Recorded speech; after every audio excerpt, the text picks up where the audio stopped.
your angel message of the day. So today I want to talk about a pretty painful recollection centered around my first divorce. This has been a common theme, and I've received a lot of questions and just needing advice from a lot of you on this kind of stuff lately. And I realize it's a pretty sensitive subject. So there came a point where I realized, I had been the source of all of my misfortune in life. That I had been playing the victim card. And I understand this is hard. This is a hard point to come to, but it's super important. I realized I had made myself a prisoner in my own relationship and my life. I've talked about it openly before. My first divorce, I divorced at 27. Had only been with two guys my entire life. Had no idea who I was. Had a date. Felt like a failure. All the emotions that come with it. I was lonely. Super lonely in that relationship, and I didn't know what to do because as a people pleaser, someone who always did what was expected of her, this was really, really hard to swallow. This is a really hard pill to swallow, and I really had no idea what to do. I didn't know how to get out of it.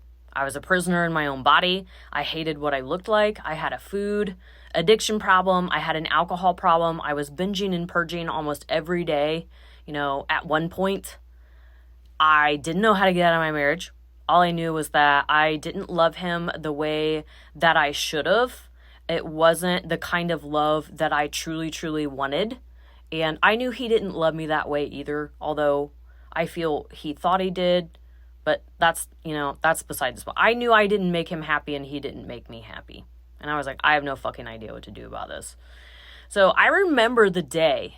This was like the huge monumental changing point in my life. I found the book The Secret in my desk at work. I was working admitting at a local hospital. I still have no fucking idea how it got there. I don't know whose book it was. I still say it was a gift from the angels, the universe, God, whatever higher power you believe in, but it completely changed my life. I completely devoured that book in, 2 hours. It was a really painful realization because it pointed out that I was the manifester of my life.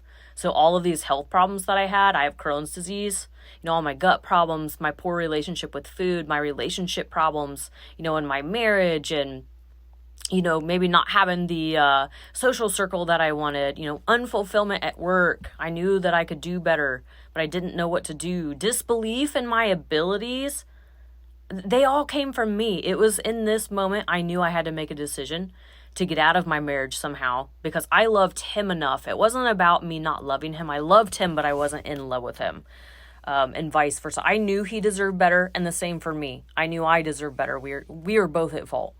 I feel the only thing still holding on to the past just poisons you. And I knew I was ready to break free and do better, with myself and my entire life. I lost tons of friends throughout my first divorce. I finally just came to a breaking point. Some of my family didn't talk to me for a long time. People didn't understand. But remind yourself, if you're one that has been or, is in this position, people view you and your life through the lens of their own experiences and trauma. So don't let it get to you. It doesn't matter what it is. If people are criticizing you from a place of self-loathing and just a negative, hate-filled place, they don't live your life. They aren't the source of your happiness. You are. So as far as my body, all the things that I thought I was doing for me, binging and purging, constantly being on a diet, over-exercising, binge drinking on the weekends, we tell ourselves, oh, I deserve it. They were from a scarcity mindset and a place of self-hate versus self-love. I wasn't making myself any better. I was making myself worse. Huge wake-up call. Not to mention I was over $40,000 in debt at this time. When I talk about energetic and emotional inflammation, this is what I'm talking about. I was so fucked up and hated myself so much. My inner world showed on the outside. I want you guys to think about how you're living right now and how it differs from the way that you want to live, the way that you want to look, the relationship that you want to have, how you are being shown love, how you need that. And your relationships, all relationships in your life. How do you look and feel as your ideal self? And how does your ideal life look and feel? Can you feel it? Because you have to be able to feel and believe that it's possible. That really is the secret sauce. You have to be able to believe that it's possible and not worry about the how. Like, seriously, I realize that it's hard to do when you first begin this process, but you have to give up trying to have to control everything. You got to be like water and flow with life. You know, really all you have to do is do what makes you happy, focus on being a good person, vibrate at your highest, visualize exactly what you want, feel that it's possible, and feel the emotions having it. You know, release the control and the how, but you have to believe it's possible. So I'm here to remind you, you can do hard things. You can change. You're the only one that can change your life. So if you're stuck in cycles of self-hate, you hate your relationship, debt, job, whatever you want to put here, I'm sorry, you're choosing to stay there. Tough love, but it is what it is. So here's your kick in the ass or slap in the face if you needed it today.